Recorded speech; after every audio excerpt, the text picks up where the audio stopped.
আসসালামু আলাইকুম। তুমি যখন এই ভিডিওটা দেখতেছো তখন আসলে তোমার একের পর এক অনেকগুলা ভর্তি পরীক্ষা কমপ্লিট হয়ে গেছে। এখন বেশ কিছু হাতে গোনা কয়েকটা ভর্তি পরীক্ষা বাকি আছে। যেমন ধরো রাবি বাকি আছে, বুটেক্স বাকি আছে, এগ্রি জিএসটি বাকি আছে। এই সকল কিছু ভর্তি পরীক্ষা তোমার কাছে বাকি আছে অপশন হিসেবে। স্বায়ত্তশাসিত বিশ্ববিদ্যালয়গুলোর মধ্যে যদি চিন্তা করো তাহলে বোধহয় রাজশাহী বিশ্ববিদ্যালয় বাকি আছে।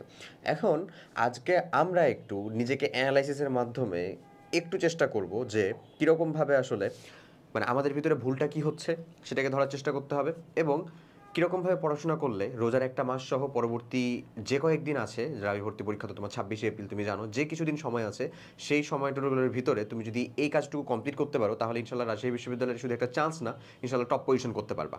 তো চলো আমরা আজকে দেখবো যে রাজশাহী বিশ্ববিদ্যালয় যাদের টার্গেট আসলে তো রোজার মাসে তাদের প্ল্যান, একাডেমিক প্ল্যানটা আসলে কীরকম হওয়া উচিত। তো এই একাডেমিক প্ল্যানটা যেরকমই তুমি বানাও না কেন, আমি তোমাকে এখানে একটা ড্রাফট দিব, তুমি যেরকমটাই বানাও না কেন তার আগে ফার্স্ট অফ অল তুমি যেহেতু এই ভিডিওটা অবধি দেখতে আসছো, তার মানে আমি তোমাকে ধরে নিয়ে আসলে ভাই যে তোমার অন্যান্য যে ইউনিভার্সিটিগুলোর ভর্তি পরীক্ষা অলরেডি হয়ে গেছে সেগুলোতে তুমি কিছুটা লেস কনফিডেন্ট, অথবা মানে মন মতন হয়তো বা পজিশন বা সাবজেক্ট ক্লিয়ার মানে হয় নাই, অথবা কোনো একটা কারণে অল্পের জন্য মিস হয়েছে। সো আজকে আমাদের অ্যানালাইসিস পার্টটা একটু বেশি রাখতে হবে আসলে। ওকে, সো প্রথমে আমি যেটা বলতে চাচ্ছি তোমাকে ভাই সেটা হচ্ছে যে তুমি মাস্ট তোমাকে নিজেকে একটু অ্যানালাইসিস করো যে তুমি যে এতগুলো ভর্তি পরীক্ষা দিচ্ছ একের পর এক দিতেই আছো, এক্স্যাক্ট সমস্যাটা কোথায় হচ্ছে। লাইক পরীক্ষার হলে তোমার টাইম ম্যানেজমেন্টের প্রবলেম হচ্ছে, নাকি ভুলে যাওয়া যে ভাইয়া টাইম ম্যানেজমেন্ট না ঠিক, মানে আমি পড়ছি আমি পারি, পরীক্ষার হলে থেকে বের হয়েও পারি, আগেও পারি, কিন্তু এক্স্যাক্ট ওখানে যে পারতেছি না, সময় মতন উত্তরটা আসতেছে না, হইতেই পারে ভুলে যাওয়া। তাহলে যদি তোমার কাছে এরকম মনে হয় যে ভাই আমি এরকমভাবে ভুলে যাচ্ছি, তার মানে জাস্ট কিচ্ছু না, জিনিসটা হচ্ছে যে তোমার একটু রিভিশনের হচ্ছে অভাব, ভুলে যাওয়ার বিষয়টা না। মানে তুমি জানো তোমার ইনস্ট্যান্ট ওই জায়গাতে মনে আসতেছে না, এবং তোমার ডাইভার্সিটি হচ্ছে একটু বেশি হচ্ছে তোমার ব্রেনে। মানে তুমি একটু নিজেকে কালম রাখার চেষ্টা করো, নিজেকে একটু একদিকে ফোকাস রাখার ট্রাই করো। এই কাজটা বোধহয় একটু বেশি হচ্ছে, অনেক বেশি টেনশন থাকতেছো বা খুব বেশি চিন্তা করতেছো, হাইপার টেনশনের মাধ্যমে বিশেষ করে এই ভুলে যাওয়ার জিনিসটা আসে। টাইম ম্যানেজমেন্টের কথা যদি আমি একটু বলি, ভাই টাইম ম্যানেজমেন্ট করতে পারছি না, তাহলে আমি তোমাকে বলবো যে তুমি আসলে সকল প্রশ্নকে সমান গুরুত্ব দিচ্ছ না। তোমার ভিতরে হয়তো একটু ইগো প্রবলেম আছে যে ভাই ম্যাথ ম্যাথ তো আমি পারি, ম্যাথ আমি কেন করবো না, ম্যাথ তো আমি পারবো। বাবারে ম্যাথের তো যেটো মার্ক 1 মার্ক ওই বা 1.25 মার্ক হোয়াট এভার, অন্য একটা থিওরিটিক্যাল কোশ্চেনে ওই 1.25 মার্ক। তো এই একটা ম্যাথ করতে যেখানে আমার 45 সেকেন্ডের থেকে বেশি 60 সেকেন্ড বা 1 মিনিট 1.5 মিনিট তার থেকেও বেশি 1.5 মিনিট এরকম সময় লেগে যাচ্ছে, সেখানে একটা থিওরিটিক্যাল কোশ্চেন যদি আমি পারি তো 10 সেকেন্ড লাগবে মাত্র। সো আমি প্রত্যেকটা কোশ্চেনকে 1 মার্কের বেশি গুরুত্ব দিই আসলে। তুমি ম্যাথ করতে যে ধরো দেখতেছো যে ম্যাথ করতে করতে যে দেখলা পরে যে রাবির মানে বায়োলজির বেশ কিছু কোশ্চেন ছিল যেটা হচ্ছে দেখলেই উত্তর করতে পারা যায়, ওরকম কোশ্চেন কিছু মিস করছো। এই যে এই স্ট্র্যাটেজিগুলো তুমি ভুল করতেছো, দ্যাটস ওয়াই তোমার টাইম ম্যানেজমেন্ট হচ্ছে না। এছাড়া কিন্তু ভার্সিটি কর্তৃপক্ষ যারা কোশ্চেন মেক করছেন তারা অবভিয়াসলি জানে যে আমার যারা পরীক্ষার্থী আছে তারা কীরকমভাবে পরীক্ষা দিবে, তাদের ক্যালিবারিটি কতটুকু, তারা কীরকমভাবে আসলে কতগুলো উত্তর করতে পারে। এমন একটা ম্যাথ যেটা হ্যান্ড ক্যালকুলেশন করা পসিবল না, ওটা যদি ওখানে দেওয়া থাকে তার মানে বোঝানো যাচ্ছে যে ওটা তোমার সময় নষ্ট করার জন্য ওখানে দিছে, আর কোনো কারণ নাই। ক্লিয়ার এই জিনিসগুলো এগুলোকে মেনটেন করতে হবে। তারপরে যদি চলে আসো কমন না পাওয়া, এই কমন না পাওয়ার যদি জিনিস চিন্তা করো তাহলে তোমার আসলে পড়াশোনার ভিতরে বেশ খানিকটা গ্যাপ আছে। এই গ্যাপটা ক্লিয়ার না করলে তুমি যেখানেই যে চিন্তা করো না কেন, যেখানেই একটা ভালো ফলাফল নিয়ে আসার চেষ্টা করো, হয়তো বা ধরা খেয়ে যাবা। এই গ্যাপটা ক্লিয়ার করার জন্য এখনও তোমার কাছে উচিত, মানে এখনও তোমার উচিত অ্যাটলিস্ট রাবি পরীক্ষা যদি তোমার টার্গেট হয়ে থাকে তাহলে তোমার কাছে পুরো রোজার একটা মাস আছে। এগেন হচ্ছে 26 এপ্রিল যেহেতু, তার মানে ওখানে এপ্রিল থেকে শুরু করলেও পুরো 1 মাসের মতন কাছাকাছি সময়।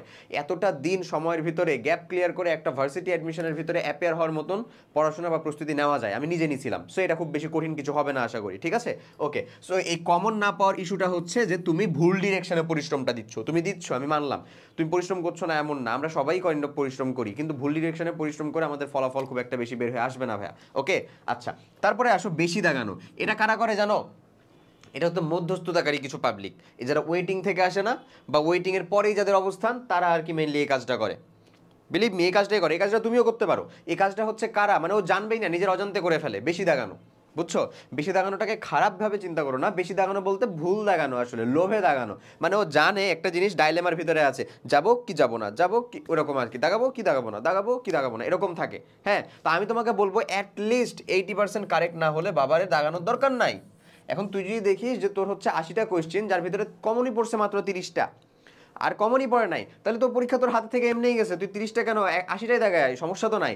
বাট যে পাবলিকগুলো অ্যাবাউট 56 থেকে শুরু করে 60 মতন কারেক্ট দাগায় ফেলছে, ওরা একটুর জন্য মেরিট থেকে ফসকে যায়, ওয়েটিং থেকে দূরে চলে যায় যদি আরও 4-5টা ভুল দাগায় দেয়, তাহলে আরও 4-5টা ভুল দেখায় দেয়, তাহলে এই জায়গার ভিতরে বুঝবা যে একটা ভুল দেখানোর গুরুত্বটা কতটা বেশি। সো আমি তোমাকে বলবো যে আমি জানি অনেক মানুষজন কিন্তু আছে যারা দেখতেছো, তাদের ভিতরে অনেক মানুষজন আছে এরকম যারা একটা দুইটা ভুল দেখাবে, ধাপ করে দেখবে হচ্ছে মেরিট নাই, মেরিট থেকে পিছনে চলে গেছে, এরকমটা হয়। রাবিতে এই কম্পিটিশনটা আরও বেশি। আমি প্রায়ই বলি যে আমি রাবিতে যে মানে যত মার্ক পাইছিলাম ওই মার্কটা সেম পরিমাণ মার্ক পাইছিল হচ্ছে 9 জন, তার ভিতরে আমি ছিলাম আবার 3 নাম্বার, আমি ছিলাম 3 নাম্বার, ভাবা যায় জিনিসটা, মানে একই সেম মার্কের ভিতরে। সো বি ক্লিয়ার, মাত্র 0.25 মার্কের জন্য রাবির ভিতরে ভালো কি হয় চেঞ্জ হয়ে চলে আসে। আর তারপরে আমাদের বেলা তো শিফট ওয়াইজ ছিল, তোমাদের বেলা এখন ফুল এক শিফটেই পরীক্ষা হবে।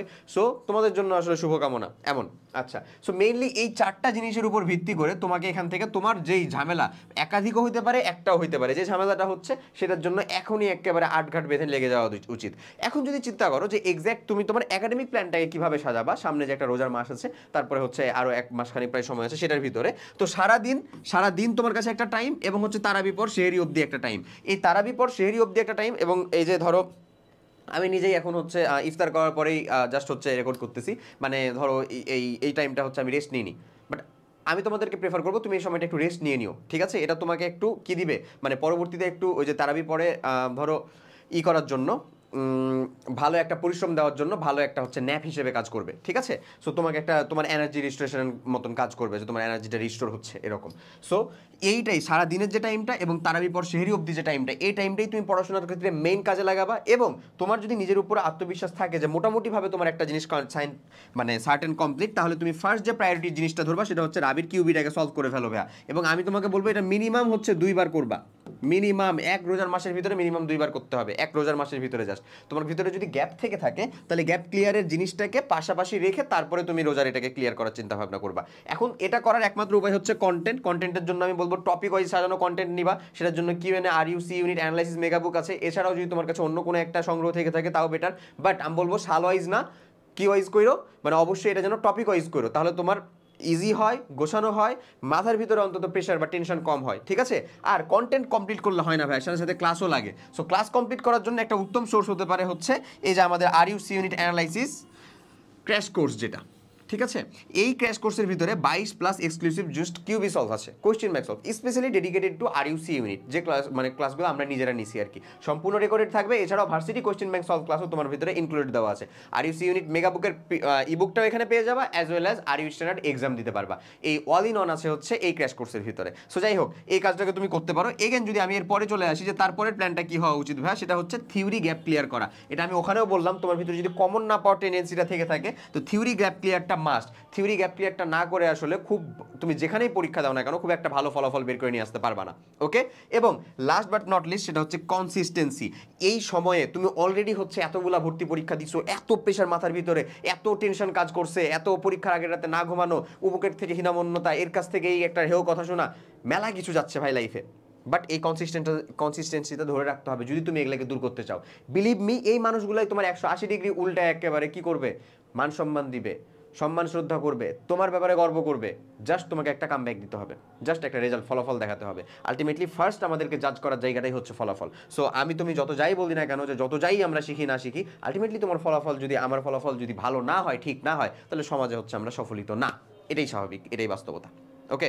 আচ্ছা, সো যাই হোক এতটুকুই। এবং একেবারে একটা খুব ফ্রেন্ডলি অ্যাডভাইস শুনে নাও ভাইয়া, সেটা হলো একটা না, এখন এই সময়টাতে এসে 2 ঘন্টার বেশি আসলে পড়ো না, একটা না লাগাতার 2 ঘন্টা। অলরেডি হচ্ছে যে অনেক মানুষজনই এটা পারে না, আধা ঘন্টা, 1 ঘন্টা, 1.5 ঘন্টা হাইস্ট অব্দি যায়, বাট কিছু অনেক মানুষজন আছে, আমি নিজে হচ্ছে 2 ঘন্টা পড়তাম, বাট আমি আরও বেশিক্ষণ আর কি টাইম দেওয়ার চেষ্টা করতাম, হ্যাঁ, যেটা হইতো না। সে এখন তোমার মাথার ভিতরে প্রেশার, চিন্তাভাবনা, আমি যত যাই বলি তুমি ফেসবুক অফ রাখো, এই অফ রাখো, হোয়াট এভার ইট ইজ, যত যাই বলি না কেন, চাইলেও তুমি একেবারে মুছে ফেলতে পারবে না। সো তোমার জন্য আমার সাজেশন থাকবে যে একটা না বা লাগাতার 2 ঘন্টার বেশি যেন তুমি না পড়ো আসলে। তাহলে দেখা যায় যে মানে তাহলে তুমি কি করবা, কিছুক্ষণ হাঁটাহাঁটি করলা, কিছুক্ষণ একটা চা খাইলা, কফি খাইলা, তুমি হচ্ছে যে বাবা মার সাথে কিছুক্ষণ যে গল্প করে আসলা, টিভি দেখে আসলা, কিছুক্ষণ, অলরেডি মানে 15 থেকে 20 মিনিট, হাইয়েস্ট গেলে আধা ঘন্টা যেতে পারে।